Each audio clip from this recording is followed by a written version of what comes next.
یا ایھا الذین آمنوا، یہاں سے اب خواتین کا معاملہ، یا ایھا الذین آمنوا اذا جاءکم المؤمنات مہاجرات، اہل ایمان جب تمہارے پاس آئیں مومن خواتین ہجرت کر کے، فامتحنوہن، تو ان کا ذرا امتحان لے لیا کرو، دیکھ بھال کر لیا کرو یہ واقعی مومن ہے، کچھ تھوڑی سی انٹروگیشن ہو، سرسری سی اندازہ ہو جائے، لیکن اللہ اعلم بایمانہن، باقی یہ کہ اللہ تعالیٰ بہتر جانتا ہے کسی کے دل میں ایمان ہے یا نہیں ہے، آپ کے لیے ناممکن ہے کہ آپ اس کی صحیح تفتیش کر سکیں، تاہم پھر بھی کسی درجے میں ایک احتیاطی تدبیر اختیار کرو کہ دیکھ لیا کرو کہ وہ واقعتاً ایمان والی ہے۔ فَإِنْ عَلِمْتُمُوهُنَّ مُؤْمِنَاتٍ، پھر اگر تم دیکھو کہ وہ مومن ہے، واقعتاً مومن ہے، فَلَا تَرْجِعُوهُنَّ إِلَى الْكُفَّارِ، تو اب انہیں لوٹاؤ نہیں کفار کی طرف، لَا هُنَّ حِلٌّ لَهُمْ، نہ وہ اب ان کافروں کے لیے حلال رہی ہیں، وَلَا هُمْ يَحِلُّونَ لَهُنَّ، نہ وہ ان کے لیے حلال ہے، وَآتُوهُمْ مَا أَنفَقُوا، جو کچھ انہوں نے خرچ کیا تھا، مہر دیا تھا، وہ لوٹا دو، یہاں سے دے دو، بھجوا دو،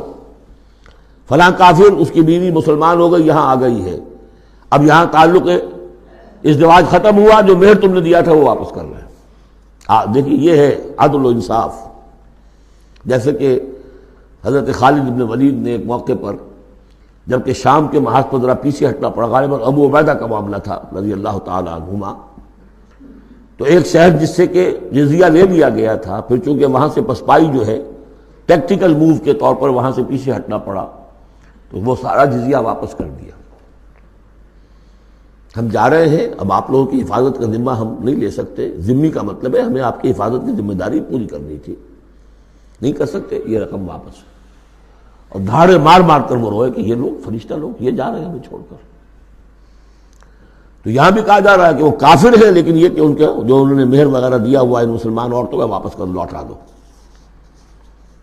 وَلَا جُنَاحَ عَلَيْكُمْ أَن تَنكِحُوهُنَّ إِذَا آتَيْتُمُوهُنَّ أُجُورَهُنَّ، اور اے مسلمانوں تم پر کوئی حرج نہیں ہے، کوئی گناہ نہیں ہے کہ تم اب ان خواتین سے نکاح کر لو جبکہ تم انہیں ان کے مہر ادا کر دو۔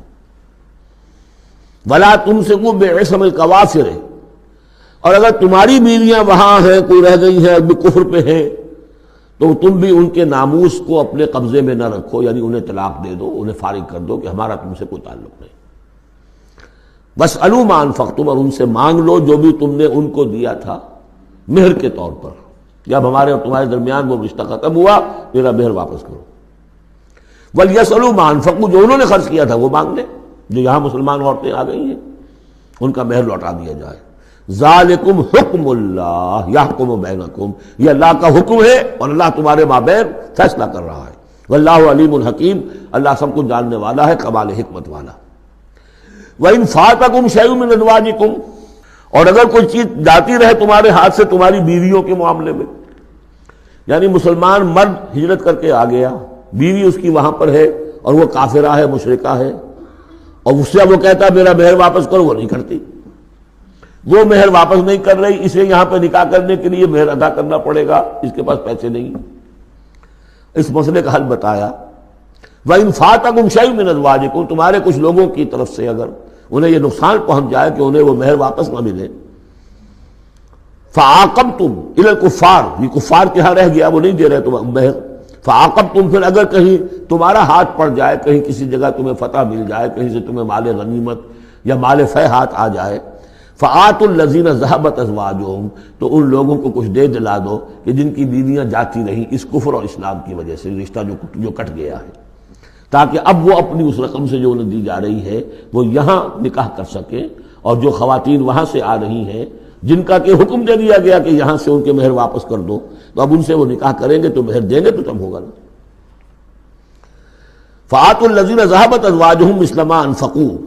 وَاتَّقُوا اللَّهَ الَّذِي أَنتُم بِهِ مُؤْمِنُونَ، اور اس اللہ کا تقوی اختیار کرو جس پر کہ تمہارا ایمان ہے۔ یا ایھا النبی، اے نبی صلی اللہ علیہ وسلم، اذا جاءک المؤمنات یبایعنک، جب آپ کے پاس آئیں مومن خواتین آپ سے بیعت کرتی ہوئی، الا لا یشرکن باللہ شیئا، پہلی شرط یہ ہے کہ وہ عہد کریں کہ وہ اللہ کے ساتھ کسی شے کو شریک نہیں کرے گی، ولا یسرقن،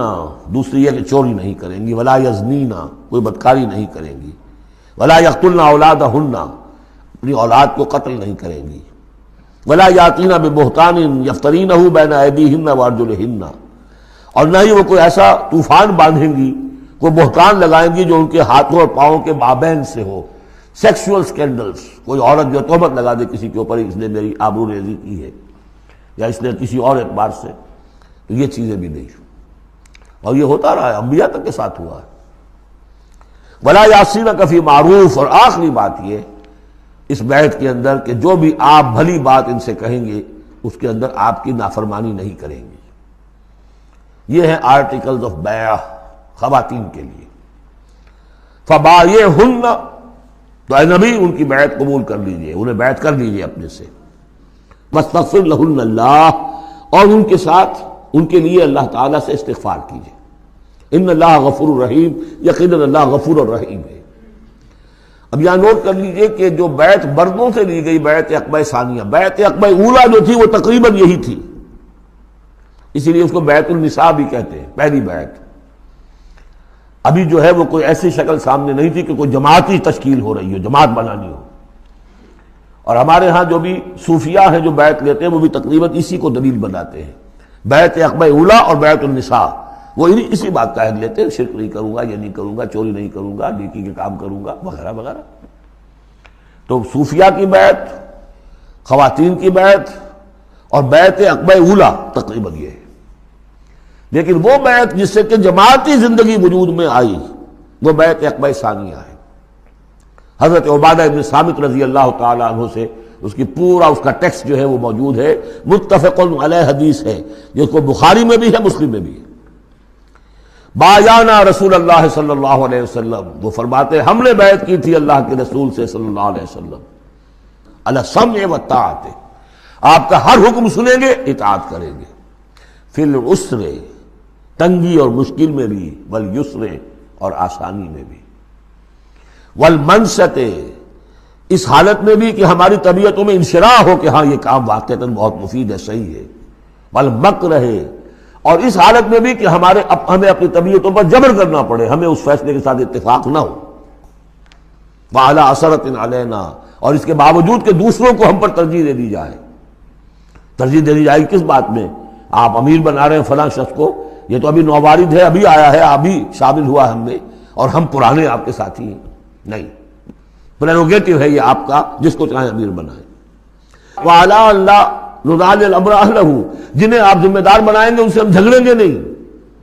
ان سے لڑیں گے نہیں، ان کی اطاعت کریں گے۔ من اطاعنی فقد اطاع اللہ ومن عصانی فقد عصی اللہ ومن اطاع امیری فقد اطاعنی ومن عصی امیری فقد عصانی۔ وعلی ان نقول بالحق اینما کنا، آخری شق یہ کہ ہم حق بات ضرور کہیں گے جہاں کہیں بھی ہوں گے، لا نخاف فی اللہ لومۃ لائم، ہم کسی ملامت کرنے والے کی ملامت کے خوف سے اپنی زبان بند نہیں کریں گے۔ یہ بیعت عقبہ ثانیہ جو ہے اس کو ہم نے تنظیم اسلامی میں اختیار کیا، ایک لفظ کا اضافہ کیا، ابایعک علی السمع والطاعۃ فی المعروف، حضور کی اطاعت مطلق تھی، جو حکم دیں گے، غلط دے نہیں سکتے، معصوم ہے۔ حضور کے بعد ابو بکر کی بیعت بھی مطلق نہیں تھی، مقید ہے، مشروط ہے، کتاب و سنت کے دائرے کے اندر۔ یہ بیعت ہے کیونکہ اس کے بعد حضور نے پہلی مرتبہ ایک تنظیمی ڈھانچہ قائم کیا کہ مدینے میں آپ نے 12 نقیب مقرر کر دیے، یہ تنظیمی شکل پہلی مرتبہ ہو رہی ہے آپ کی سیرت کے اندر۔ مکے میں تو چونکہ آپ خود موجود ہیں اور سب صحابہ وہیں ہیں، چھوٹا سا شہر ہے، تو کسی تنظیمی سانچے کی اور ڈھانچے کی اور لمبی چوڑی چین جو ہے بنانے کی ضرورت ہی نہیں۔ اب مدینہ دور ہے، وہاں کے کچھ لوگ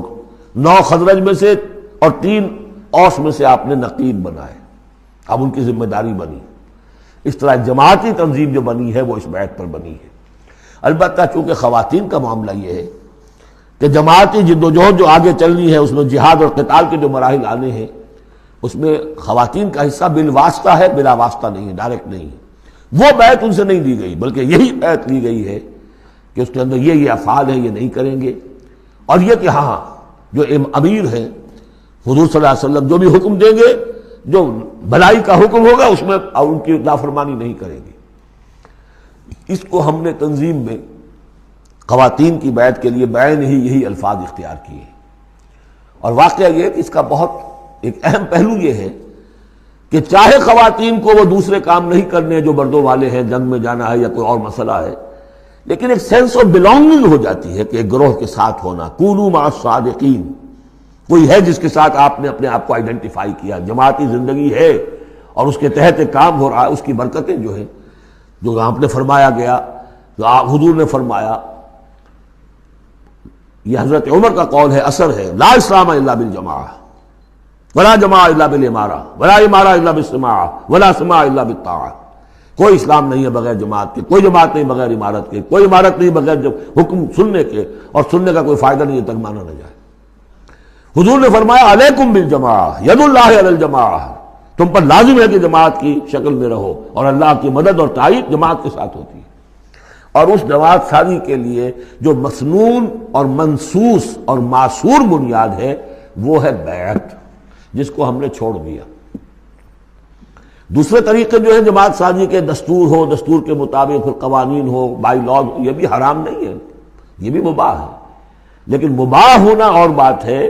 اور منسوس ہونا، مسنون ہونا، معصور ہونا یہ بالکل اور بات ہے. زمین و آسمان کا فرق ہے. بہرحال ہم نے تنظیم اسلامی میں اس بیعت کے نظام کو اختیار کیا. اللہ کا شکر ہے کہ جو ایک انسٹیٹیوشن اسلام کا بالکل ختم ہو گیا تھا، ڈیڈ، متروک، ہم نے اسے زندہ کیا ہے. آخری آیت ہے، یا ایھا الذین آمنوا لا تتولوا قوما غضب اللہ علیہم، اہل ایمان ان لوگوں کے ساتھ دوستی نہ کرو جن پر اللہ کا غضب ہے. جہاں سے یہ صورت شروع ہوئی تھی، اختتام پر پھر وہی بات آ گئی.